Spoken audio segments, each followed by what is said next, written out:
ನನ್ನ ಹೆಸರು ರಿಯಾ. ನಾನು ಮಿಡ್ಲ್ ಕ್ಲಾಸ್ ಫ್ಯಾಮಿಲಿಯಿಂದ ಬಂದಿದ್ದೇನೆ. ನನ್ನ ಜೀವನದಲ್ಲಿ ನಡೆದ ಒಂದು ಘಟನೆ, ಅದು ನನ್ನನ್ನೇ ನಾನು ಮರೆತು ಹೋಗುವಂತೆ ಮಾಡಿತ್ತು. ನಾನು ತುಂಬ ಖುಷಿಯಾಗಿದ್ದೆ. ನಾನು ಏಕೆ ಖುಷಿಯಾಗಿದ್ದೇನೆಂದರೆ, ಪ್ರತಿಯೊಂದು ಹುಡುಗಿಯೂ ತನ್ನ ಮದುವೆ ದಿನ ಖುಷಿಯಾಗಿ ಇರುತ್ತಾಳೆ. ನನ್ನ ಮದುವೆಯ ಸಂಭ್ರಮವು ನನಗೆ ಬಹುದೊಡ್ಡ ಖುಷಿಯಾಗಿತ್ತು. ನನ್ನ ಮದುವೆಯ ದಿನವೂ ಹತ್ತಿರ ಬರುತ್ತಿತ್ತು. ಮನೆಯವರೆಲ್ಲರೂ ಮದುವೆ ಶಾಪಿಂಗ್ ಮಾಡುತ್ತಿದ್ದರು. ಮನೆಯವರೆಲ್ಲರೂ ಸಹ ನನ್ನ ಮದುವೆಯಿಂದ ಖುಷಿಯಾಗಿದ್ದರು. ಎಲ್ಲರೂ ಒಟ್ಟಿಗೆ ಸೇರಿ ನನ್ನ ಮದುವೆಯ ತಯಾರಿಯನ್ನು ಮಾಡುತ್ತಿದ್ದರು.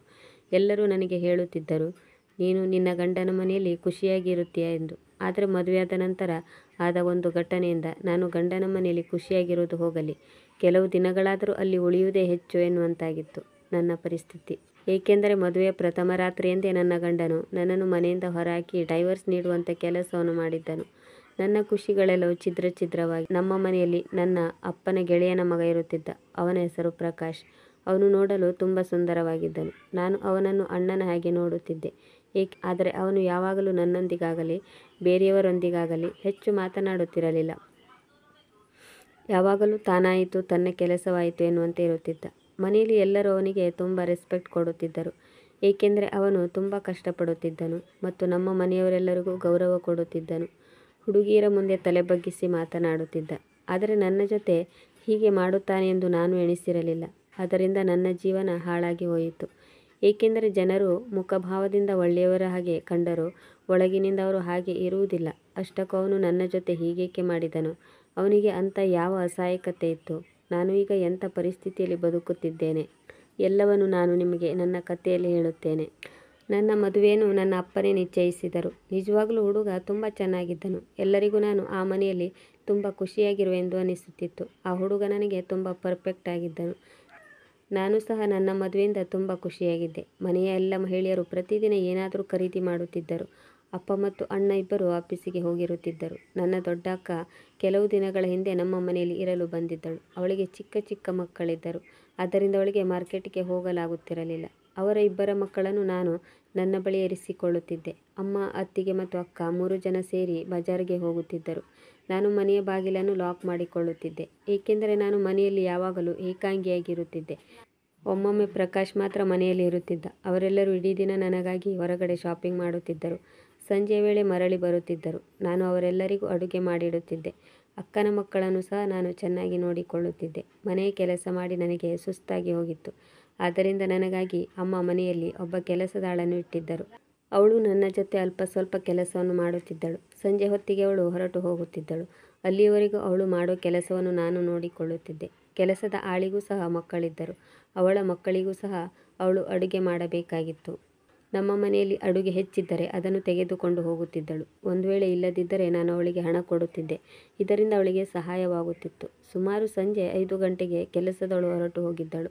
ನನಗೆ ತುಂಬ ಸುಸ್ತಾಗಿತ್ತು. ಅದರಿಂದ ನಾನು ಅಡುಗೆ ಕೋಣೆಯಲ್ಲಿ ಚಹಾ ಮಾಡುತ್ತಿದ್ದೆ. ಇಂದು ಪ್ರಕಾಶ್ನೂ ಸಹ ಆಫೀಸಿನಿಂದ ಬೇಗ ಬಂದಿದ್ದನು. ಅವನು ಕಿಚನ್ ರೂಮಿಗೆ ಬಂದನು ಮತ್ತು ತನಗೆ ಚಹಾ ಮಾಡಿಕೊಡಲು ಕೇಳಿಕೊಂಡನು. ಆದ್ದರಿಂದ ನಾನು ಅವನಿಗೂ 1 ಕಪ್ ಚಹಾವನ್ನು ಮಾಡಿದೆ. ಅವನು ನನ್ನದೇ ವಯಸ್ಸಿನವನಾಗಿದ್ದನು. ಆದ್ದರಿಂದ ನಾನು ಅವನಿಗೆ ಹೆಸರು ಹಿಡಿದು ಕರೆಯುತ್ತಿದ್ದೆ. ಆದರೆ ಪ್ರಕಾಶ್ ಚಹಾವನ್ನು ಕೇಳಿ ಕಿಚನ್ನಿಂದ ಹೊರಟು ಹೋಗಿರಲಿಲ್ಲ. ನನ್ನನ್ನು ಒಂದು ವಿಚಿತ್ರ ದೃಷ್ಟಿಯಲ್ಲಿ ನೋಡುತ್ತಿದ್ದನು. ನಾನು ಅವನ ಮುಖವನ್ನು ನೋಡಿದಾಗ ಅವನ ಕಣ್ಣಿನಲ್ಲಿ ಒಂದು ವಿಚಿತ್ರ ಎಕ್ಸ್ಪ್ರೆಷನ್ ಇತ್ತು. ಯಾಕೋ ಗೊತ್ತಿಲ್ಲ, ಇಂದು ಅವನು ನನ್ನನ್ನು ಈ ರೀತಿ ಗುರಾಯಿಸಿ ನೋಡುತ್ತಿದ್ದನು. ನನ್ನನ್ನು ಅಡಿಯಿಂದ ಮುಡಿಯವರೆಗೂ ನೋಡುತ್ತಿದ್ದನು. ಅವನ ನೇರ ದೃಷ್ಟಿಯಿಂದ ನನಗೆ ಕಸಿವಿಸಿ ಆದಂತೆ ಆಯಿತು. ಅವನು ಹೀಗೇಕೆ ನೋಡುತ್ತಿದ್ದಾನೆ? ನಾನು ಅವನ ಈ ಹುಚ್ಚಾಟವನ್ನು ತಿಳಿಯಲು ಪ್ರಯತ್ನಿಸುತ್ತಿದ್ದೆ. ಆದರೆ ಅದು ನನಗೆ ಅರ್ಥವಾಗಲಿಲ್ಲ. ಒಂದು ಕ್ಷಣ ನನಗೆ ಅವನ ಈ ಕೆಟ್ಟ ನೋಟದಿಂದ ಹೆದರಿಕೆ ಆದಂತಾಯಿತು. ಬೇಗ ನಾನು ನನ್ನ ದುಪ್ಪಟ್ಟವನ್ನು ಸರಿ ಮಾಡಿಕೊಂಡೆ. ಇಂದು ಮೊದಲ ಬಾರಿಗೆ ಅವನ ದೃಷ್ಟಿಯಲ್ಲಿ ಒಂದು ವಿಚಿತ್ರ ನೋಟವಿತ್ತು. ಅವನು ಹೀಗೆ ನನ್ನನ್ನು ನೋಡುತ್ತಿರುವುದು ಇದೇ ಮೊದಲ ಬಾರಿಯಾಗಿತ್ತು. ಅವನು ಎಂದೆಂದೂ ನನ್ನನ್ನು ಕಣ್ಣೆತ್ತಿಯೂ ನೋಡುತ್ತಿರಲಿಲ್ಲ. ನಾವು ಒಂದೇ ಮನೆಯಲ್ಲಿ ಇದ್ದರೂ ಅವನು ನನ್ನೊಂದಿಗೆ ಮಾತನಾಡುತ್ತಿರಲಿಲ್ಲ. ನಾನು ಅವನಿಗೆ ಅಲ್ಲಿಂದ ಹೋಗಲು ಹೇಳಿದೆ. ನೀನು ನಿನ್ನ ಕೋಣೆಗೆ ಹೊರಟು ಹೋಗು, ನಾನು ನಿನಗೆ ಚಹಾವನ್ನು ಅಲ್ಲಿಗೆ ತೆಗೆದುಕೊಂಡು ಬರುವೆ. ಆಗ ಅವನು ತನ್ನ ಕೋಣೆಗೆ ಹೊರಟು ಹೋದನು. ಈಗ ನಾನು ಯೋಚನೆಯಲ್ಲಿ ಮಗ್ನಳಾದೆ. ಪ್ರಕಾಶ್ಗೆ ಏನಾಗಿದೆ? ನಾನು ಚಹಾ ತೆಗೆದುಕೊಂಡು ಅವನ ಕೋಣೆಗೆ ಹೋದೆ. ಅವನು ಕೇವಲ ಜೀನ್ಸ್ ತೊಟ್ಟಿದ್ದನು.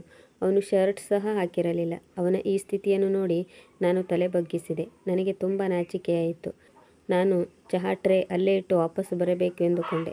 ಆಕಸ್ಮಿಕವಾಗಿ ಪ್ರಕಾಶ್ ನನ್ನ ಕೈಯನ್ನು ಹಿಡಿದುಕೊಂಡನು. ನನ್ನನ್ನು ತನ್ನ ಬಳಿ ಕುಳ್ಳಿರಿಸಿಕೊಂಡನು. ಅವನ ಈ ಹುಚ್ಚಾಟ ನನಗೆ ಅರ್ಥವಾಗಲಿಲ್ಲ. ಅವನ ಪ್ರತಿಯೊಂದು ಮಾತು ನನಗೆ ವಿಚಿತ್ರವೆನಿಸುತ್ತಿತ್ತು. ಅವನ ನೋಟದಿಂದ ನಾನು ತುಂಬ ಹೆದರಿಕೊಂಡೆ. ಕೆಲವು ದಿನಗಳ ಹಿಂದೆ ಅವನ ಪರಿಸ್ಥಿತಿ ಸರಿಯಿರಲಿಲ್ಲ. ಅವನು ಯಾವುದೋ ಯೋಚನೆಯಲ್ಲಿ ಮುಳುಗಿರುವಂತೆ ತೋರುತ್ತಿದ್ದನು. ಒಮ್ಮೊಮ್ಮೆ ಅಪ್ಪನೊಂದಿಗೆ ಮಾತನಾಡುತ್ತಿದ್ದನು. ಈಗ ಅವರೊಂದಿಗೂ ಸಹ ಮಾತನಾಡುತ್ತಿರಲಿಲ್ಲ. ಆಫೀಸ್ನಿಂದ ಬಂದ ನಂತರ ತನ್ನಷ್ಟಕ್ಕೆ ತಾನು ಕೋಣೆಯಲ್ಲಿರುತ್ತಿದ್ದ. ಊಟ ಮಾಡುವ ಸಮಯಕ್ಕೆ ಊಟಕ್ಕೆ ಬರುತ್ತಿದ್ದನು. ಒಮ್ಮೊಮ್ಮೆ ನಾವೇ ಅವನನ್ನು ಊಟಕ್ಕೆ ಪದೇ ಪದೇ ಕರೆಯಬೇಕಾಗಿತ್ತು. ಅವನ ಈ ಪರಿಸ್ಥಿತಿಗೆ ಕಾರಣವೇನು ಯಾಕೋ ಗೊತ್ತಿಲ್ಲ. ಆ ಕಡೆ ಈ ಕಡೆ ನೋಡಿ ಏನೋ ಹುಡುಕುತ್ತಿರುವಂತೆ ತೋರುತ್ತಿದ್ದನು. ನಾವು ಕರೆಯಲು ಹೋದಾಗ ಒಂದೇ ಬಾರಿ ಹೆದರಿಕೊಳ್ಳುತ್ತಿದ್ದನು. ಅಮ್ಮನೂ ಸಹ ಅವನ ಈ ನಡವಳಿಕೆಯನ್ನು ನೋಟಿಸ್ ಮಾಡಿದ್ದರು. ಅಮ್ಮ ಅಪ್ಪನಿಗೆ ಹೀಗೆ ಹೇಳುತ್ತಿದ್ದರು, ಪ್ರಕಾಶ್ನಿಗೆ ಏನಾಗಿದೆಯೋ ಗೊತ್ತಿಲ್ಲ. ಅವನು ಈಗ ತುಂಬ ಬದಲಾಗಿ ಹೋಗಿದ್ದಾನೆ. ಅವನು ಮನೆಯಲ್ಲಿ ಇದ್ದರೂ ಇಲ್ಲದ ಹಾಗೆ ಇರುತ್ತಾನೆ.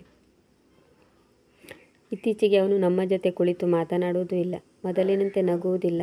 ಯಾರೊಂದಿಗೂ ಬೆರೆಯುವುದಿಲ್ಲ. ಅಪ್ಪ ಅಮ್ಮ ಈ ರೀತಿ ಟೆನ್ಷನ್ ಮಾಡಿಕೊಳ್ಳುವುದನ್ನು ನೋಡಿ ಅವನು ಯಾವಾಗಲೂ ಹೀಗೆ ಇರುತ್ತಾನೆ ಎಂದು ನಾನು ಅವರಿಗೆ ಸಮಾಧಾನ ಪಡಿಸುತ್ತಿದ್ದೆ. ಮತ್ತು ಈ ಮಾತು ಸತ್ಯ ಕೂಡ ಆಗಿತ್ತು. ಪ್ರಕಾಶ್ ನನ್ನೊಂದಿಗೆ ಏನೋ ಹೇಳುವುದಕ್ಕಿಂತ ಮೊದಲೇ ಕಾಲಿಂಗ್ ಬೆಲ್ ಶಬ್ದವನ್ನು ಕೇಳಿ ಕೋಣೆಯಿಂದ ಹೊರಬಂದೆ. ಇಂದು ಅಮ್ಮ, ಅತ್ತಿಗೆ ಮತ್ತು ಅಕ್ಕ ಮಾರ್ಕೆಟ್ನಿಂದ ಸಮಯಕ್ಕೂ ಮೊದಲೇ ಮನೆಗೆ ಬಂದಿದ್ದರು. ಬಂದವರೇ ಅವರು ಹೇಳಿದರು, ಇಂದು ನಿನ್ನ ಗಂಡನ ಮನೆಯವರು ಬರೋರಿದ್ದಾರೆ. ಆದ್ದರಿಂದ ನಾವು ಬೇಗ ಮನೆಗೆ ಬಂದೆವು. ಅವರ ಜೊತೆ ಕುಳಿತು ನಾವು ಮದುವೆ ಬಗ್ಗೆ ಮಾತನಾಡಬೇಕು. ಅವರ ಜೊತೆ ಸ್ವಲ್ಪ ಹೊತ್ತು ಕುಳಿತು ನಾನು ನನ್ನ ಕೋಣೆಗೆ ಬಂದೆ. ನಾನು ಈಗ ಪ್ರಕಾಶ್ನ ಬಿಹೇವಿಯರ್ ಬಗ್ಗೆ ಯೋಚಿಸತೊಡಗಿದೆ.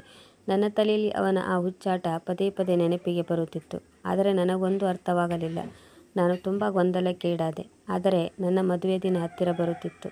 ಕ್ರಮೇಣ 1 ತಿಂಗಳು ಕಳೆದು ನನ್ನ ಹಳದಿ ಶಾಸ್ತ್ರದ ದಿನವು ಬಂತು. ಆ ದಿನ ನಾನು ನನ್ನ ಕೋಣೆಯಲ್ಲಿ ರೆಡಿಯಾಗುತ್ತಿದ್ದೆ. ಇಂದಿನ ದಿನ ಮತ್ತು ಬರುವ ಎಲ್ಲ ದಿನಗಳು ನನಗೆ ಸ್ಪೆಷಲ್ ಆಗಿದ್ದವು.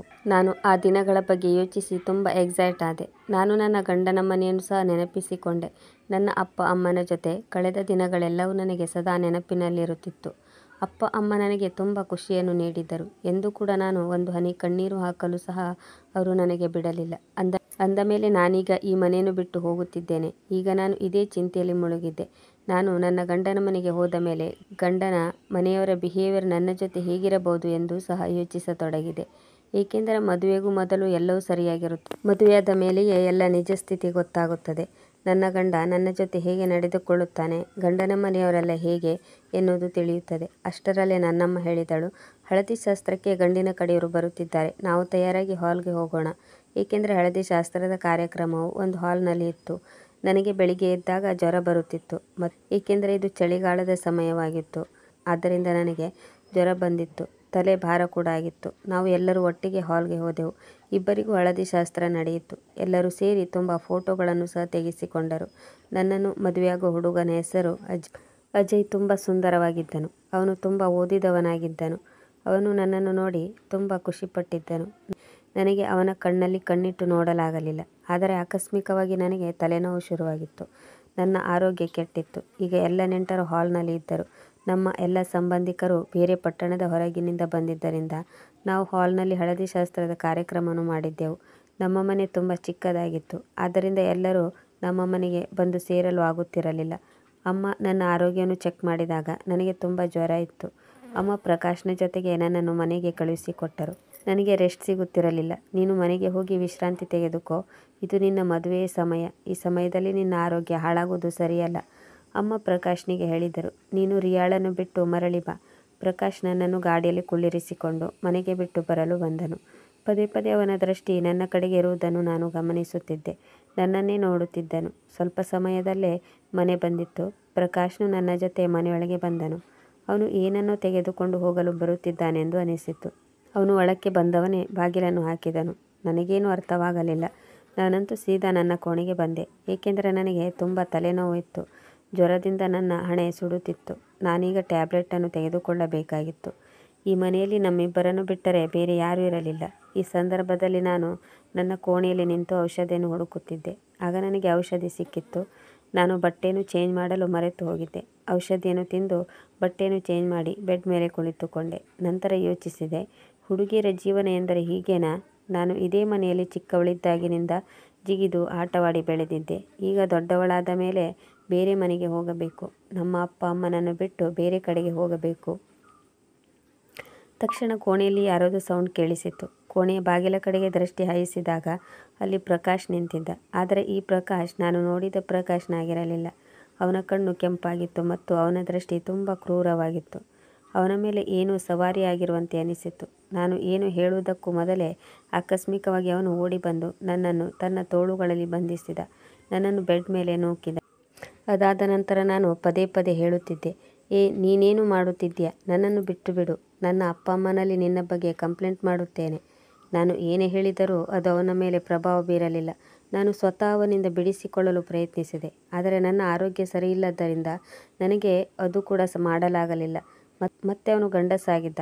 ಅವರ ಮುಂದೆ ಮಹಿಳೆಯರು ಯಾವಾಗಲೂ ವೀಕ್ ಆಗಿರುತ್ತಾರೆ. ಇದೆಲ್ಲವನ್ನೂ ನಾನು ನಂಬಿರಲಿಲ್ಲ. ಆದರೆ ಈಗ ನನಗೆ ಏನು ಮಾಡಬೇಕೆಂದು ತೋಚಲಿಲ್ಲ. ನನ್ನ ಚೀರುವಿಕೆ ಯಾವುದು ಪ್ರಯೋಜನಕ್ಕೆ ಬರಲಿಲ್ಲ. ಈ ಮನೆಯಲ್ಲಿ ನನ್ನ ಸಹಾಯಕ್ಕೆ ಬರುವವರು ಯಾರೂ ಇರಲಿಲ್ಲ. ಈ ಘಟನೆ ನನ್ನನ್ನು ಕಂಗೆಡಿಸಿತ್ತು. ಇಲ್ಲಿ ನನ್ನ ಅದೃಷ್ಟ ನನಗೆ ಕೈ ಕೊಟ್ಟಿತ್ತು. ನಾನು ಏನು ಮಾಡಲು ಸಾಧ್ಯವಿರಲಿಲ್ಲ. ನಾನು ತುಂಬ ಕೆಟ್ಟದ್ದಾಗಿ ಅಳುತ್ತಿದ್ದೆ. ಇದೇ ರೀತಿ ಅಳುತ್ತಾ ನಾನು ಆಕಸ್ಮಿಕವಾಗಿ ಪ್ರಜ್ಞೆ ತಪ್ಪಿದೆ. ನಾನು ಎಚ್ಚರವಾದಾಗ ಪ್ರಕಾಶ್ ನನ್ನ ಸೊಂಟದ ಮೇಲೆ ಸಿಗರೇಟ್ನಿಂದ ಏನನ್ನೋ ಬರೆಯುತ್ತಿದ್ದ. ನನಗೇನು ಗೊತ್ತಾಗಲಿಲ್ಲ. ನಾನು ಶಾಂತವಾಗಿದ್ದೆ. ಉರಿಯುತ್ತಿರುವ ಸಿಗರೇಟ್ ನನ್ನ ಸೊಂಟದ ಮೇಲೆಲ್ಲ ಹರಿದಾಡಿದಂತೆ ನೋವಾಗುತ್ತಿತ್ತು. ರಕ್ತ ಸಹ ಬರುತ್ತಿತ್ತು. ಈಗ ನಾನು ಏನು ಮಾಡದವಳಾಗಿದ್ದೆ. ನನ್ನ ಶರೀರ ಬೆಂಡಾಗಿತ್ತು. ಪ್ರಕಾಶ್ ಹೀಗೆ ಮಾಡುತ್ತಾನೆ ಎಂದು ನಾನು ಎಂದೂ ಎಣಿಸಿರಲಿಲ್ಲ. ನಾನು ಕೆಟ್ಟದ್ದಾಗಿ ಅಳುತ್ತಿದ್ದೆ, ನರಳುತ್ತಿದ್ದೆ.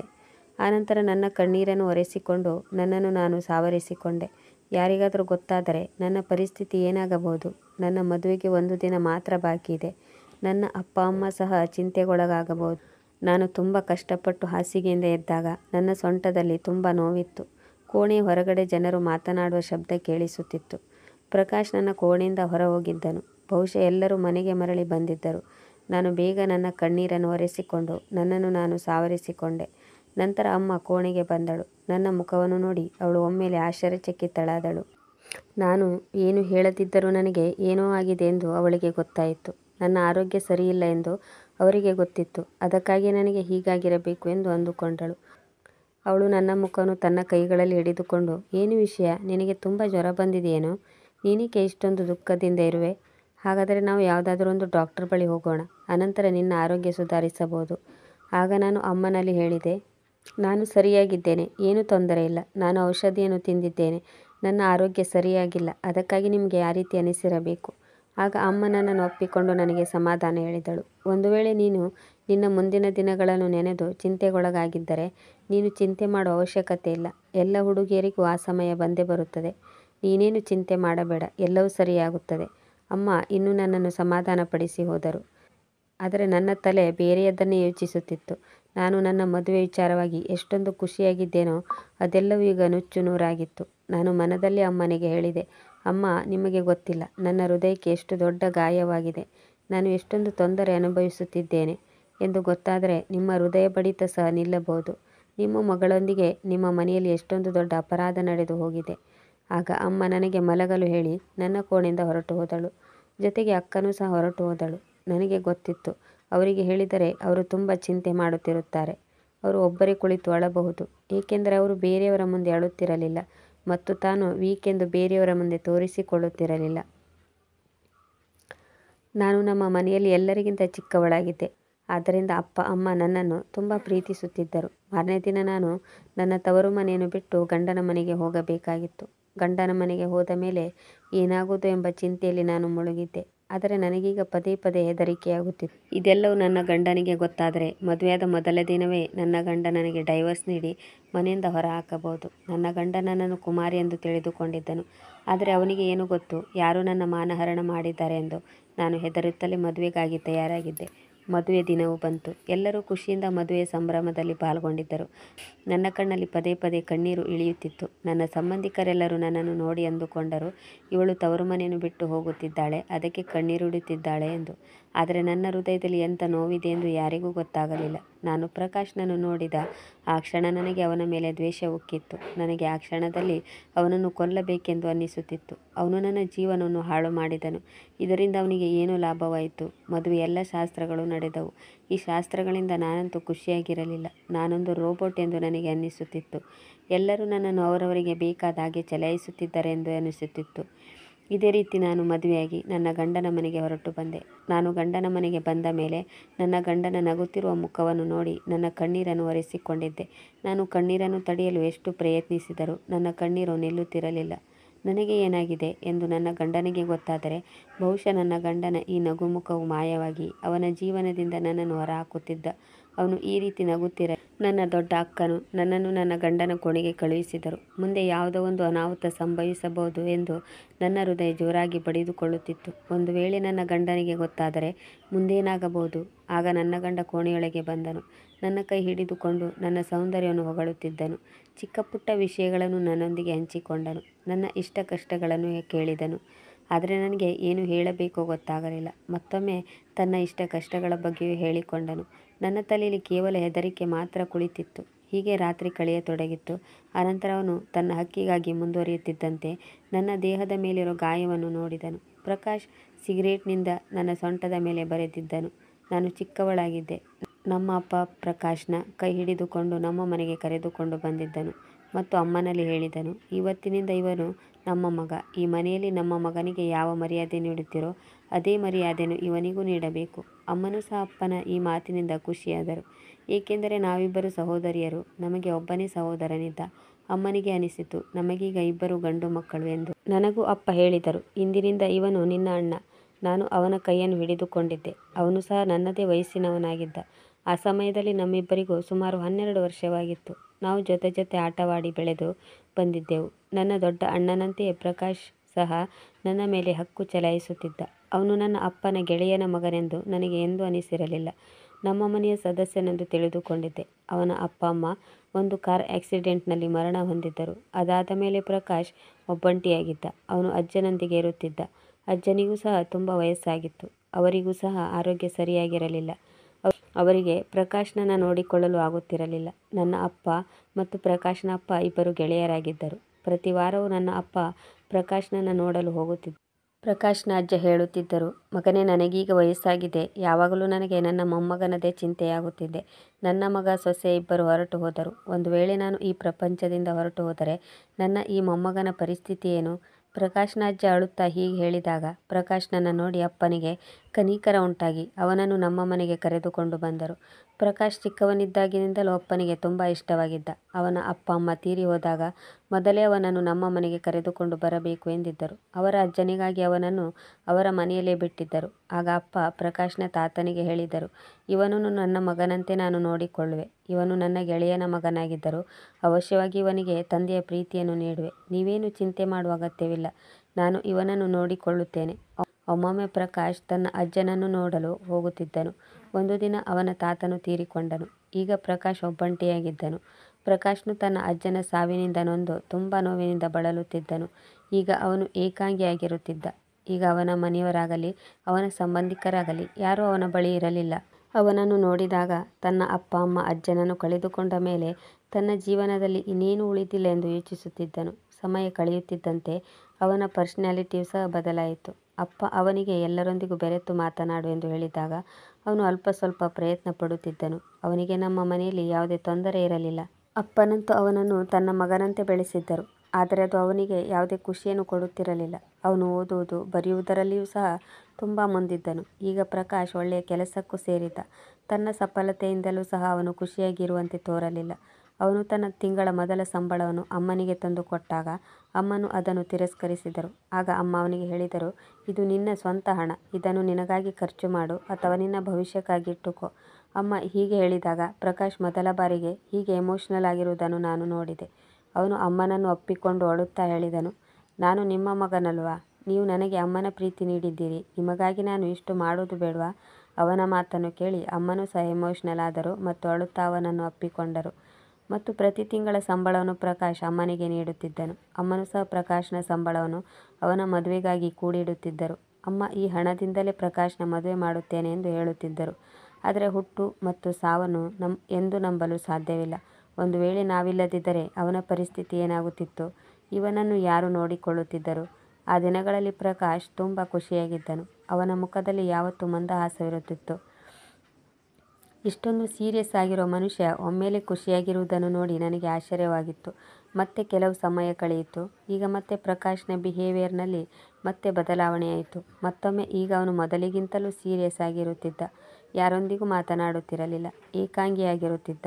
ಅವನು ಸೀರಿಯಸ್ ಆಗಿರುವುದನ್ನು ನೋಡಿ ನಾನು ತುಂಬ ಹೆದರಿಕೊಂಡಿದ್ದೆ. ಅದೇ ಸಮಯದಲ್ಲಿ ನನಗೆ ಸಂಬಂಧ ಕೂಡಿ ಬಂದಿತ್ತು. ಆದರೆ ಪ್ರಕಾಶ್ನಿಗೆ ನಾನು ಮದುವೆಯಾಗುವ ಹುಡುಗ ಇಷ್ಟವಾಗಿರಲಿಲ್ಲ.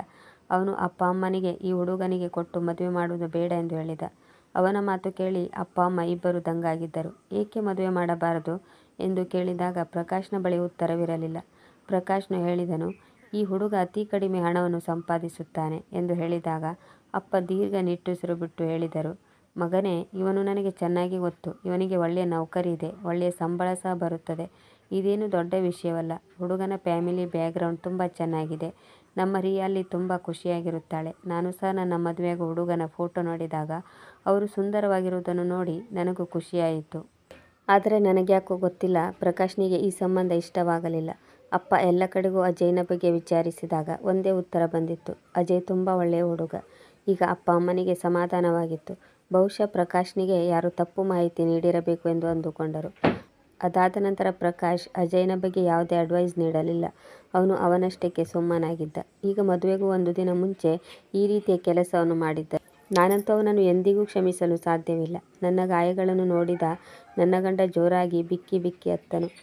ಅವನು ಅಳುತ್ತಿರುವುದನ್ನು ನೋಡಿ ನಾನು ಗಾಬರಿಯಾದೆ. ನಾನು ಸಹ ಗಾಬರಿಯಿಂದ ಅವನನ್ನು ಕೇಳಲು ಪ್ರಯತ್ನಿಸಿದೆ. ಆದರೆ ಅವನು ಏನನ್ನೂ ಹೇಳಲು ಇಷ್ಟಪಡಲಿಲ್ಲ. ಯಾವ ವಿಷಯ ಅವನನ್ನು ಇಷ್ಟೊಂದು ಅಳುವಂತೆ ಮಾಡಿತ್ತು ಎಂದು ನನಗೆ ಅರ್ಥವಾಗಲಿಲ್ಲ. ಅಲ್ಲಿ ಅಂಥ ವಿಷಯ ಏನಿತ್ತು? ಆಗ ಅವನು ನನ್ನಲ್ಲಿ ಹೇಳಿದನು, ಈಗ ನೀನು ಮಲಗು, ಇದರ ಬಗ್ಗೆ ಯಾರಲ್ಲಿಯೂ ಹೇಳಬೇಡ. ಈಗ ನಾನು ಸಹ ದಂಗಾಗಿ ಹೋದೆ. ನಾನು ರಾತ್ರಿಯಿಡೀ ಯೋಚಿಸತೊಡಗಿದೆ. ನನ್ನ ಗಾಯಗಳನ್ನು ನೋಡಿ ನನ್ನ ಗಂಡನಿಗೆ ಸಿಟ್ಟು ಬರಬೇಕಿತ್ತು. ಆದರೆ ಇವನು ಜೋರಾಗಿ ಅಳುತ್ತಿದ್ದಾರೆ. ನನಗಂತೂ ಅರ್ಥವೇ ಆಗಲಿಲ್ಲ. ಯಾವಾಗ ನಾನು ನಿದ್ದೆ ಹೋದೆನೋ ನನಗಂತೂ ಗೊತ್ತಾಗಲಿಲ್ಲ. ಮಾರನೇ ದಿನ ನನ್ನ ಅತ್ತೆ ನನ್ನ ಗಂಡನೊಂದಿಗೆ ನನ್ನನ್ನು ತವರು ಮನೆಗೆ ಕಳುಹಿಸಿದಳು. ಅಲ್ಲಿಗೆ ಹೋದ ಮೇಲೆ ನಾನು ಪ್ರಕಾಶ್ನನ್ನು ಎದುರಿಸಲು ಸಾಧ್ಯವಾಗಲಿಲ್ಲ. ಆದ್ದರಿಂದ ನಾನು ಸೀದಾ ಅಪ್ಪ ಅಮ್ಮನ ಕೋಣೆಗೆ ಹೋದೆ. ಒಂದು, ನಾನು ಪ್ರಕಾಶ್ನನ್ನು ತುಂಬ ದ್ವೇಷ ಮಾಡುತ್ತಿದ್ದೆ. ಎರಡನೇದಾಗಿ, ಈಗ ನನ್ನ ಗಂಡನ ವರ್ತನೆ ಸಹ ನನಗೆ ಚಿಂತೆಗೀಡು ಮಾಡಿತ್ತು. 2-3 ಗಂಟೆ ಅಲ್ಲಿ ಕಳೆದ ಮೇಲೆ ಮರಳಿ ನನ್ನ ಗಂಡನ ಮನೆಗೆ ಬಂದೆವು. ಈಗಂತೂ ನನ್ನ ಜೀವನ ಬದಲಾಗಿತ್ತು. ಸ್ವಲ್ಪ ದಿನಗಳವರೆಗೆ ನಾನು ಖುಷಿಯಾಗಿದ್ದೆ. ಆದರೆ ಈಗ ಎಲ್ಲವೂ ಮುಗಿದು ಹೋಗಿತ್ತು. ನನ್ನ ಗಂಡ ಮಾಡರ್ನ್ ಎಂದು ನಾನು ಕೇಳಿದ್ದೆ. ಆದರೆ ನನ್ನ ಗಂಡನನ್ನು ನೋಡಿದಾಗ ಅವರು ಮಾಡರ್ನ್ ಆಗಿದ್ದರು. ಆದರೆ ಒಳ್ಳೆಯ ಸಂಸ್ಕಾರವಂತರು ಸಹ ಆಗಿದ್ದರು. ಮನೆಯ ಮಂದಿರದಲ್ಲಿ ಪ್ರತಿದಿನ ಪೂಜೆ ಮಾಡುತ್ತಿದ್ದರು. ವ್ರತ ಸಹ ಮಾಡುತ್ತಿದ್ದರು. ಪ್ರತಿ ರಾತ್ರಿ ಮಂದಿರದಲ್ಲಿ ಕುಳಿತು ಕೈ ಮುಗಿದು ಪ್ರಾರ್ಥಿಸುತ್ತಿದ್ದರು. ಅವರು ಯಾವ ತಪ್ಪಿಗಾಗಿ ಭಗವಂತನಲ್ಲಿ ಕ್ಷಮೆ ಕೇಳುತ್ತಿದ್ದರೋ ನನಗಂತೂ ಗೊತ್ತಾಗಲಿಲ್ಲ. ಆ ಸಮಯದಲ್ಲಿ ಅವರ ಕೈ ಜೋಡಿಸಿರುತ್ತಿತ್ತು ಮತ್ತು ಕಣ್ಣಿಂದ ನೀರು ಹರಿಯುತ್ತಿತ್ತು. ನನಗೆ ಇದನ್ನೆಲ್ಲ ನೋಡಿ ತುಂಬ ಆಶ್ಚರ್ಯವಾಗುತ್ತಿತ್ತು. ಅವರು ಯಾವ ಸಮಸ್ಯೆಯಲ್ಲಿ ಸಿಲುಕಿದ್ದಾರೆ ಎಂದು ಅರ್ಥವಾಗಲಿಲ್ಲ. ಅವರು ಅಳುವುದನ್ನು ಸಹ ನಿಲ್ಲಿಸುತ್ತಿರಲಿಲ್ಲ.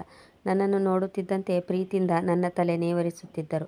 ಅವರು ನನ್ನನ್ನು ತುಂಬ ಮರ್ಯಾದೆಯಿಂದ ನಡೆಸಿಕೊಳ್ಳುತ್ತಿದ್ದರು. ಇದನ್ನು ನೋಡಿ ನಾನು ಅವರಿಂದ ಕಣ್ತಪ್ಪಿಸಿಕೊಳ್ಳುತ್ತಿದ್ದೆ. ಒಂದು ವೇಳೆ ಸತ್ಯ ಗೊತ್ತಾದರೆ ಅವರು ನನಗೆ ಏನು ಮಾಡಬಹುದು ಎಂದು ನಾನು ಚಿಂತೆಗೊಳಗಾಗಿದ್ದೆ. ಒಂದು ದಿನ ನಾನು ಮಲಗಿದ್ದಾಗ ಒಂದು ವಿಚಿತ್ರ ಶಬ್ದ ಕೇಳಿಸಿತು. ಅದು ನನ್ನ ಗಂಡನ ಅಳುವ ಶಬ್ದವಾಗಿತ್ತು. ಅವರು ಏರು ಧ್ವನಿಯಲ್ಲಿ ಅಳುತ್ತಿದ್ದರು. ಭಗವಂತನಲ್ಲಿ ತನ್ನ ತಪ್ಪಿಗಾಗಿ ಕ್ಷಮೆ ಕೇಳುತ್ತಿದ್ದರು. ನಾನು ಇದನ್ನೆಲ್ಲ ಕೇಳಿ ಎದ್ದು ಕುಳಿತಿದ್ದೆ. ಇಷ್ಟೊಂದು ಅಳುವಂಥ ಪ್ರಾಬ್ಲಮ್ ಅವರಿಗೆ ಏನಿತ್ತು? ಅವರು ನಾನು ಎಚ್ಚರವಾಗಿದ್ದನ್ನು ನೋಡಿ ತಕ್ಷಣ ಸುಮ್ಮನಾದರು ಮತ್ತು ನನ್ನ ಬಳಿ ಬಂದು ಕುಳಿತುಕೊಂಡರು ಮತ್ತು ಹೇಳಿದರು, ಏನು ವಿಷಯ? ನೀನು ಇಲ್ಲಿಯವರೆಗೂ ಎಚ್ಚರವಾಗಿದ್ದೀಯಲ್ಲ ಎಂದು ಹೇಳಿ ಅವರು ನನ್ನ ಮುಂದೆ ನಾರ್ಮಲ್ ಆಗಿ ಬಿಹೇವ್ ಮಾಡುತ್ತಿದ್ದರು. ನಾನಂತೂ ಅವರು ಈ ರೀತಿ ಅಳುತ್ತಿರುವುದನ್ನು ನೋಡಿ ತುಂಬ ರೋಸಿ ಹೋಗಿದ್ದೆ. ಆದ್ದರಿಂದ ನಾನು ಅವರಲ್ಲಿ ಕೇಳಿದೆ, ನನಗೆ ಎಲ್ಲ ವಿಷಯನೂ ಏಕೆ ನೀವು ಹೇಳುವುದಿಲ್ಲ? ನಿಮಗೆ ಏನು ತೊಂದರೆಯಾಗಿದೆ? ನೀವು ನಮ್ಮ ಪ್ರಥಮ ರಾತ್ರಿಯಲ್ಲಿ ನನ್ನನ್ನು ನೋಡಿ ಏಕೆ ಅಳುತ್ತಿದ್ರಿ? ಈಗಲೂ ಸಹ ರಾತ್ರಿಯಲ್ಲಿ ಎದ್ದು ಕುಳಿತು ಅಳುತ್ತೀರಿ. ಇದಕ್ಕೆಲ್ಲ ಕಾರಣವೇನು? ನಾನು ಹೀಗೆ ಕೇಳುತ್ತಿದ್ದಂತೆ ಅವರ ಮುಖದ ಬಣ್ಣ ಬದಲಾಯಿತು. ಆಗ ಅವರು ನನಗೆ ಹೇಳಿದರು, ಇದು ಎಂಥ ವಿಷಯವೆಂದರೆ ಇದನ್ನು ನೀನು ಸಹ ಕೇಳಿ ಸಹಿಸಿಕೊಳ್ಳಲು ಸಾಧ್ಯವಿಲ್ಲ. ಆದರೆ ನಾನು ಈ ವಿಷಯವನ್ನು ತಿಳಿದುಕೊಳ್ಳಬೇಕೆಂದು ನಿರ್ಧರಿಸಿದೆ. ಏನು ವಿಷಯ? ನಾನು ಸಹ ತಿಳಿದುಕೊಳ್ಳಲೇಬೇಕು ಎಂದು ಹೇಳಿದೆ. ಆಗ ಅವರು ನನಗೆ ಹೇಳಿದರು, ಪ್ರಕಾಶ್ ನನಗೆ ತುಂಬ ಮುಂಚೆ ಪರಿಚಯವಿದ್ದ. ಕೆಲವು ವರ್ಷಗಳ ಹಿಂದೆ ಅವನು ನನಗೆ ಆತ್ಮೀಯ ಗೆಳೆಯನಾಗಿದ್ದ. ಇದನ್ನು ಕೇಳಿ ನಾನು ತುಂಬ ಆಶ್ಚರ್ಯಚಕಿತಳಾದೆ. ಅಜಯ್ ಪ್ರಕಾಶ್ನ ಗೆಳೆಯನಾಗಿದ್ದರೆ ನನ್ನ ತಂದೆ ತಾಯಿಯರಲ್ಲಿ ಅಜಯ್ನಿಗೆ ನನ್ನನ್ನು ಕೊಟ್ಟು ಮದುವೆ ಮಾಡುವುದು ಬೇಡ ಎಂದು ಏಕೆ ಹೇಳಿದ? ನನ್ನ ಗಂಡನ ಮುಂದಿನ ಮಾತು ಸಹ ನನ್ನನ್ನು ಚಕಿತಳಾಗುವಂತೆ ಮಾಡಿತು. ನನ್ನ ಗಂಡ ಹೇಳಿದನು, ಪ್ರಕಾಶ್ ಮತ್ತು ನಾನು ಇಬ್ಬರು ಒಂದೇ ಆಫೀಸ್ನಲ್ಲಿ ಕೆಲಸ ಮಾಡುತ್ತಿದ್ದೆವು. ನನ್ನ ತಂದೆಯ ಬಿಸ್ನೆಸ್ ಇದ್ದರೂ ಸಹ ಪ್ರಕಾಶ್ ತನ್ನೊಂದಿಗೆ ಅವನ ಆಫೀಸಿಗೆ ಬರಲು ನನಗೆ ಹೇಳುತ್ತಿದ್ದನು. ಆದರೆ ನನಗೆ ಜಾಬ್ ಮಾಡಬೇಕೆಂಬ ಆಸೆ ಇತ್ತು ಮತ್ತು ಎಕ್ಸ್ಪೀರಿಯನ್ಸ್ಗಾಗಿ ನಾನು ಜಾಬ್ ಮಾಡಬೇಕೆಂದಿದ್ದೆ. ಆದ್ದರಿಂದ ನಾನು ಆ ಕಂಪನಿಯಲ್ಲಿ ಕೆಲಸ ಮಾಡುತ್ತಿದ್ದೆ. ಆಫೀಸ್ನಲ್ಲಿ ಒಬ್ಬಳು ಹುಡುಗಿ ಇದ್ದಳು. ಅವಳು ಬಡವಳಾಗಿದ್ದಳು ಮತ್ತು ತುಂಬ ಸುಂದರವಾಗಿದ್ದಳು ಮತ್ತು ಸುಸಂಸ್ಕೃತ ಫ್ಯಾಮಿಲಿಯಿಂದ ಬಂದವಳಾಗಿದ್ದಳು. ನಾನು ಯಾವಾಗಲೂ ಹುಡುಗಿಯರೊಂದಿಗೆ ಫ್ಲರ್ಟ್ ಮಾಡುತ್ತಿದ್ದೆ. ಪ್ರಕಾಶ್ನೂ ಸಹ ಆ ಹುಡುಗಿಯನ್ನು ಇಷ್ಟಪಡುತ್ತಿದ್ದ. ನಾನು ಸಹ ಹುಡುಗಿ ಹಿಂದೆ ಬಿದ್ದಿದ್ದೆ. ಒಂದು ದಿನ ನಾನು ಆ ಹುಡುಗಿಗೆ ಪ್ರಪೋಸ್ ಮಾಡಿದೆ. ಅವಳು ತಿರಸ್ಕರಿಸಿದಳು. ಆದರೂ ನಾನು ಆ ಹುಡುಗಿಯ ಹಿಂದೆ ಬಿದ್ದಿದ್ದೆ. ಯಾವಾಗ ನಾನು ಆ ಹುಡುಗಿಗೆ ಇನ್ನೂ ತೊಂದರೆ ಕೊಡಲು ಶುರು ಮಾಡಿದೆನೋ, ಒಂದು ದಿನ ಹುಡುಗಿ ನನ್ನ ಕೆನ್ನೆಗೆ ಬಾರಿಸಿದಳು. ಇದಕ್ಕಾಗಿ ನನಗೆ ತುಂಬ ಸಿಟ್ಟು ಬಂದಿತ್ತು. ನಾನು ಆ ಹುಡುಗಿಯ ಮೇಲೆ ಸೇಡು ತೀರಿಸಿಕೊಳ್ಳಲು ಪ್ಲ್ಯಾನ್ ಮಾಡಿದೆ. ಒಂದು ದಿನ ನನಗೆ ಇದಕ್ಕಾಗಿ ಅವಕಾಶ ಸಿಕ್ಕಿತ್ತು. ವಾತಾವರಣ ತುಂಬ ಕೆಟ್ಟಿತ್ತು. ಬಹುಶಃ ಮಳೆ ಬರುವುದರಲ್ಲಿತ್ತು. ಒಬ್ಬೊಬ್ಬರಾಗಿ ಆಫೀಸ್ನ ಎಲ್ಲ ಕೆಲಸಗಾರರು ಹೊರಟು ಹೋಗಿದ್ದರು. ಆಫೀಸ್ನಲ್ಲಿ ನಾವಿಬ್ಬರೇ ಇದ್ದೆವು. ಆ ಹುಡುಗಿ ಮತ್ತು ನಾನು ಇಬ್ಬರೇ ಇದ್ದೆವು. ಆ ಹುಡುಗಿ ತನ್ನ ಕೆಲಸದಲ್ಲಿ ಎಷ್ಟು ಮಗ್ನಳಾಗಿದ್ದಳು ಎಂದರೆ, ಅವಳಿಗೆ ಯಾರು ಹೋದರು ಯಾರು ಬಂದರು ಎಂದು ಏನೂ ಗೊತ್ತಿರಲಿಲ್ಲ. ಹೇಗಿದ್ದರೂ ಅವಳು ಎಲ್ಲರಿಗಿಂತ ಕೊನೆಗೆ ಮನೆಗೆ ಹೋಗುತ್ತಿದ್ದಳು. ನಾನು ನೋಡಿದಾಗ ಆಫೀಸ್ನಲ್ಲಿ ಯಾರೂ ಇರಲಿಲ್ಲ. ಕೇವಲ ಗಾರ್ಡ್ ಮಾತ್ರ ಇದ್ದ. ಹಣ ಕೊಟ್ಟು ನಾನು ಗಾರ್ಡ್ನನ್ನು ನನ್ನ ಪರವಾಗಿಸಿಕೊಂಡೆ ಮತ್ತು ಗಾರ್ಡ್ಗೆ ಹೇಳಿದೆ, ನಾನು ಹೇಳುವವರೆಗೂ ಒಳಗಡೆ ಯಾರನ್ನೂ ಬಿಡಬೇಡ. ನಾನು ಅಂದು ಆ ಹುಡುಗಿಯ ಮಾನವನ್ನು ಹರಣ ಮಾಡಿದೆ. ಹೀಗೆ ನನ್ನ ಅವಮಾನದ ಪ್ರತೀಕಾರವನ್ನು ತೀರಿಸಿಕೊಂಡೆ. ಇದಾದ ಮೇಲೆ ಪ್ರಕಾಶ್ ಸಹ ಅವಳನ್ನು ತುಂಬ ಪ್ರೀತಿಸುತ್ತಿದ್ದೆಂದು ಗೊತ್ತಾಯಿತು. ಅವರಿಬ್ಬರು ಮದುವೆಯಾಗಬೇಕೆಂದು ಸಹ ನಿರ್ಧರಿಸಿದ್ದರು. ಮಾರನೇ ದಿನ ಆ ಹುಡುಗಿ ಆತ್ಮಹತ್ಯೆ ಮಾಡಿಕೊಂಡಳು. ಆತ್ಮಹತ್ಯೆಗೂ ಮೊದಲು ಅವಳು ಪ್ರಕಾಶ್ನಿಗೆ ನಡೆದ ಎಲ್ಲ ವಿಷಯನೂ ಹೇಳಿದಳು. ಆ ದಿನ ಪ್ರಕಾಶ್ ನಿನ್ನ ಮೈಮೇಲೆ ಹೀಗೆ ಬರೆದಿದ್ದನು, ಯಾವ ರೀತಿ ನೀನು ನನ್ನ ಖುಷಿಯನ್ನು ನನ್ನಿಂದ ಕಸಿದುಕೊಂಡಿದ್ದೀಯೋ ಅದೇ ರೀತಿ ನಾನು ಮನಸ್ಸು ಮಾಡಿದರೆ ನಿನ್ನ ಖುಷಿಯನ್ನು ಸಹ ಕಸಿದುಕೊಳ್ಳಬಲ್ಲೆ. ಆದರೆ ನಾನೇನು ಮಾಡಲಿ? ಇವಳು ನನ್ನ ತಂಗಿ. ಇವಳ ಮನೆಯವರು ನನ್ನ ಮೇಲೆ ತುಂಬ ಭರವಸೆ ಇಟ್ಟಿದ್ದಾರೆ. ನಾನು ನನ್ನ ತಂಗಿಯ ಜೊತೆ ಇಂತಹ ಕೆಟ್ಟ ಕೆಲಸ ಮಾಡಲು ಸಾಧ್ಯವಿಲ್ಲ. ನನ್ನ ಗಂಡನ ಬಾಯಿಂದ ಹೊರಟ ಈ ಮಾತುಗಳನ್ನು ಕೇಳಿ ನಾನು ನಿಂತ ನೆಲವೇ ಕುಸಿದಂತಾಯಿತು. ಇಲ್ಲಿಯವರೆಗೂ ಪ್ರಕಾಶ್ ನನ್ನ ಮಾನಹರಣ ಮಾಡಿದ್ದಾನೆ ಎಂದುಕೊಂಡಿದ್ದೆ.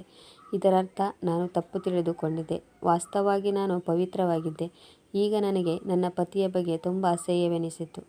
ಅವರು ಒಂದು ಅಮಾಯಕ ಹುಡುಗಿಯ ಬಾಳನ್ನು ಹಾಳು ಮಾಡಿದ್ದಾರೆ. ನಾನು ಮತ್ತೆ ಅವರಲ್ಲಿ ಇದರ ಬಗ್ಗೆ ಕೇಳಿದಾಗ ಮತ್ತೆ ಅವರು ಜೋರಾಗಿ ಅಳತೊಡಗಿದರು ಮತ್ತು ಹೇಳಿದರು, ನಾನು ಪ್ರತಿದಿನ ದೇವರಲ್ಲಿ ಪ್ರಾರ್ಥಿಸುತ್ತೇನೆ. ನಾನು ಗೊತ್ತಿದ್ದು ತಿಳಿದೇ ಇಂಥ ದೊಡ್ಡ ತಪ್ಪನ್ನು ಮಾಡಿದ್ದೇನೆ. ಬಹುಶಃ ನಾನು ನನ್ನ ಜೀವನ ಪರ್ಯಂತ ಈ ತಪ್ಪಿಗಾಗಿ ಕೊರಗುತ್ತಿರುತ್ತೇನೆ. ಅದಕ್ಕಾಗಿ ನನಗೆ ತುಂಬ ನಾಚಿಕೆಯಾಗುತ್ತಿದೆ. ನಾನು ನಿನ್ನಲ್ಲಿ ಪ್ರಮಾಣ ಮಾಡುತ್ತೇನೆ, ಇದಾದ ಮೇಲೆ ನಾನು ಯಾವ ಕೆಟ್ಟ ಕೆಲಸವನ್ನು ಮಾಡಿಲ್ಲ. ಅವರ ಮಾತು ಕೇಳಿ ನಾನು ಸಹ ತುಂಬ ಅತ್ತಿದ್ದೆ. ನಡೆಯುವುದೆಲ್ಲವೂ ನಡೆದು ಹೋಗಿತ್ತು. ಈಗ ಏನೂ ಮಾಡಲು ಸಾಧ್ಯವಿಲ್ಲ. ನನಗೆ ಪ್ರಕಾಶ್ನ ಬಗ್ಗೆ ಇರುವ ತಪ್ಪು ತಿಳುವಳಿಕೆ ದೂರವಾಗಿತ್ತು. ಅವನು ನನ್ನನ್ನು ತಂಗಿಯೆಂದೇ ತಿಳಿದುಕೊಂಡಿದ್ದಾನೆ. ಅವನಿಗೆ ನನ್ನನ್ನು ಹಾಳು ಮಾಡುವ ಅವಕಾಶವಿದ್ದಾಗಲೂ ನನ್ನನ್ನು ಹಾಗೆಯೇ ಬಿಟ್ಟಿದ್ದರು. ನನ್ನ ಗಂಡನಿಂದ ಇಷ್ಟೊಂದು ಅನ್ಯಾಯವಾಗಿದ್ದರೂ ಅವನು ಪ್ರತೀಕಾರ ತೀರಿಸಿಕೊಳ್ಳಲಿಲ್ಲ. ಈಗ ನಾನು ಸಹ ತವರು ಮನೆಗೆ ಹೋಗಿ ನನ್ನ ಗಂಡನ ಪರವಾಗಿ ಪ್ರಕಾಶ್ನಲ್ಲಿ ಕ್ಷಮೆ ಕೇಳಿದೆ. ಈ ವಿಷಯಕ್ಕಾಗಿ ನನ್ನ ಗಂಡ ತುಂಬ ಪಶ್ಚಾತ್ತಾಪ ಪಟ್ಟುಕೊಂಡಿದ್ದಾರೆ ಮತ್ತು ಈ ಕೆಲಸಕ್ಕೆ ಅವರಿಗೆ ತುಂಬ ನಾಚಿಕೆಯಾಗಿದೆ ಎಂದು ಅವನಿಗೆ ಹೇಳಿದೆ. ಈಗ ಪ್ರಕಾಶ್ ಬೇರೆ ಪಟ್ಟಣದಲ್ಲಿ ಕೆಲಸ ಮಾಡುತ್ತಿದ್ದಾನೆ. ಅವನು ಒಂಟಿಯಾಗಿಯೇ ಇರುತ್ತಾನೆ. ಅವನು ಇಲ್ಲಿಯವರೆಗೂ ಮದುವೆಯಾಗಿಲ್ಲ. ಅವನು ಏಕೆ ನನ್ನ ತವರು ಮನೆಯನ್ನು ಬಿಟ್ಟು ಹೋದ ಎಂದರೆ, ಪ್ರತಿ ಬಾರಿ ನಾನು ತವರು ಮನೆಗೆ ಬಂದಾಗ ನನ್ನ ಗಂಡ ಅಜಯ್ ಸಹ ಮಾವನ ಮನೆಗೆ ಬರುತ್ತಾನೆ. ಅಜಯ್ನನ್ನು ನೋಡಿದಾಗ ಪ್ರಕಾಶ್ನಿಗೆ ಮತ್ತೆ ತನ್ನ ಹಿಂದಿನ ಎಲ್ಲ ನೆನಪುಗಳು ಮರುಕಳಿಸುತ್ತವೆ. ಅವನಿಗೆ ನನ್ನ ಗಂಡ ಅಜಯ್ನ ಎದುರಿಗೆ ಬರಲು ಇಷ್ಟವಿರಲಿಲ್ಲ. ಅಜಯ್ನಿಗೂ ಅವನನ್ನು ಎದುರಿಸುವ ಶಕ್ತಿ ಇರಲಿಲ್ಲ. ನನ್ನ ಜೀವನ ನನ್ನ ಗಂಡನೊಂದಿಗೆ ತುಂಬ ಚೆನ್ನಾಗಿ ನಡೆಯುತ್ತಿದೆ. ಆದರೆ ನನ್ನ ಗಂಡ ಮಾಡಿದ ಈ ಅಸಹ್ಯ ಕಾರ್ಯದಿಂದ ನನಗೂ ತುಂಬ ದುಃಖವಾಗಿದೆ. ಪ್ರಿಯ ವೀಕ್ಷಕರೇ, ಈ ಕತೆ ನಿಮಗೆ ಇಷ್ಟವಾಗಿದ್ದಲ್ಲಿ ಇದಕ್ಕೊಂದು ಲೈಕ್ ಕೊಡಿ, ಕಮೆಂಟ್ ಮಾಡಿ, ಶೇರ್ ಮಾಡಿ ಮತ್ತು ಸಬ್ಸ್ಕ್ರೈಬ್ ಮಾಡಲು ಮರೆಯದಿರಿ. ಮುಂದಿನ ಕಥೆಯೊಂದಿಗೆ ಮತ್ತೆ ಭೇಟಿಯಾಗೋಣ. ಕತೆ ಕೇಳಿದ್ದಕ್ಕೆ ಧನ್ಯವಾದಗಳು.